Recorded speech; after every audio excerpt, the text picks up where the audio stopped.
I thank the honourable member for Hinkler. The question is that this bill be now read a second time, and I call the honourable member for Deakin. Well, thanks very much, Mr Deputy Speaker.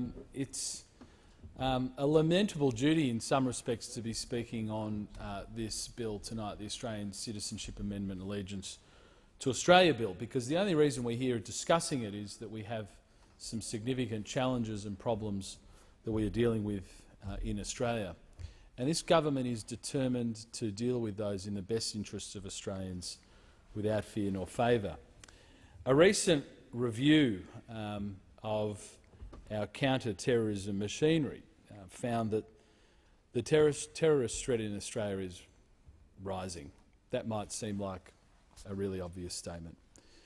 But this review concluded that obviously the number of Australians joining extremist groups overseas is increasing.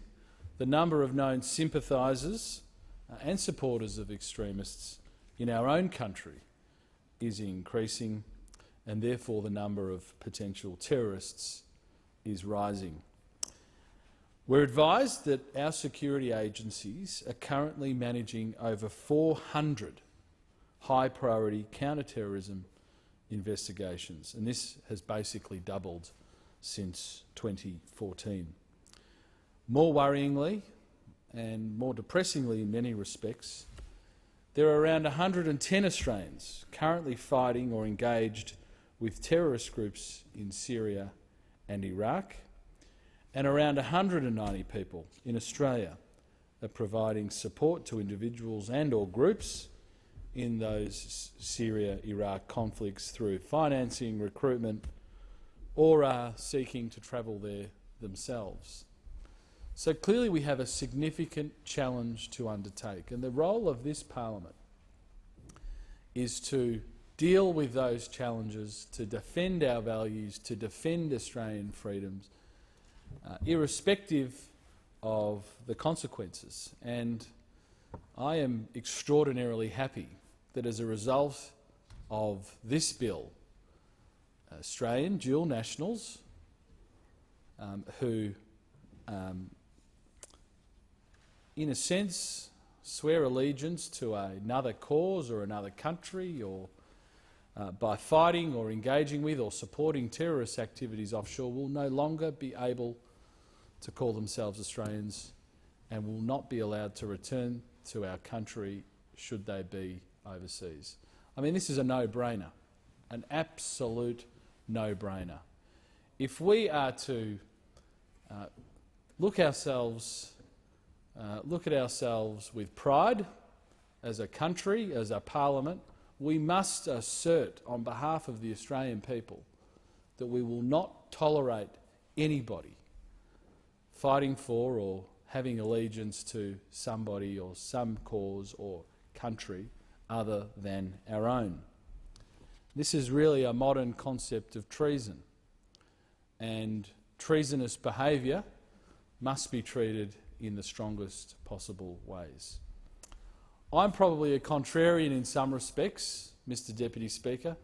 I'd be more than comfortable stripping the citizenship off non-dual nationals who went and fought overseas and beheaded people and put women into sexual slavery and raped and pillaged and murdered. I'd be very, very comfortable voting for a bill that stopped them from returning to Australia. But I appreciate and understand that as a government we must maintain strong and positive relationships with our neighbours, our trading partners and indeed the whole international community, and it's really unreasonable in a sense to offload those people to other jurisdictions. So where we have an Australian citizen, a sole Australian citizen who's engaged in that behaviour, unfortunately I accept that we must take them back. But quite frankly, when I speak to the average Deakin constituent, they'd be more than happy to tell that person, sorry, your conduct means you are never welcome back to this country. So, acknowledging the limitations of this bill, that for a range of very, very important and good reasons we cannot render people stateless, I'm extraordinarily proud that we have been able to steward this bill through a number of reviews in a bipartisan fashion to ensure that dual nationals will not return to this country. And I say that as the son of a migrant. Indeed, I say that as the son of a Lebanese migrant to this country. And we often talk about somebody who's got a convert's zeal. Well, I was lucky enough to grow up in a home with a father who had a zeal for Australian citizenship that you only get, I think, with some people who have had a very hard journey to get here and who truly appreciate how lucky, how fortunate that we all are to call ourselves Australian citizens.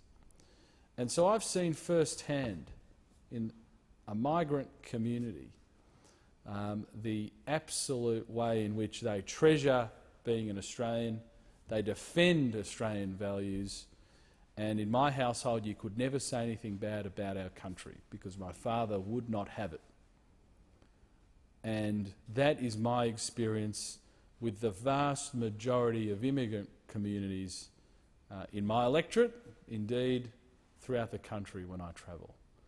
So there is nothing incompatible with our values of being an open, welcoming, tolerant, multicultural society. Indeed, it strengthens it, because by asserting our values and asserting our expectations on every Australian, that if you want to be an Australian citizen, if you are a dual national and you are lucky enough to have Australian citizenship, we have very, very high expectations of you. There are a great deal of responsibilities, no doubt, but there are so many rights that you get with being an Australian citizen, and they have to be there together. You cannot have one without the other.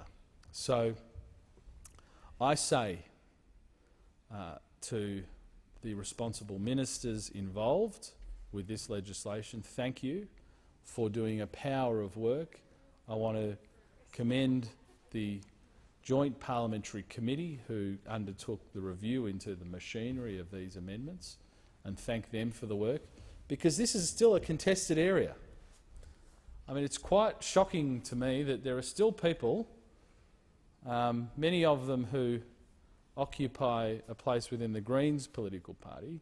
There are a number of people who think that if you've gone to Iraq or Syria,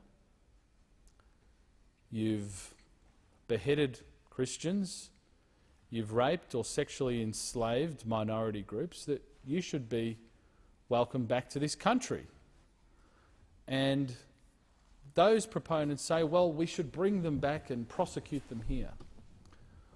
Well, given our laws of evidence, it would be impossible, virtually impossible, to ever convict a person who has conducted themselves in that way. So why would we bring them back to this country? And this bill ensures that those people will never walk our streets.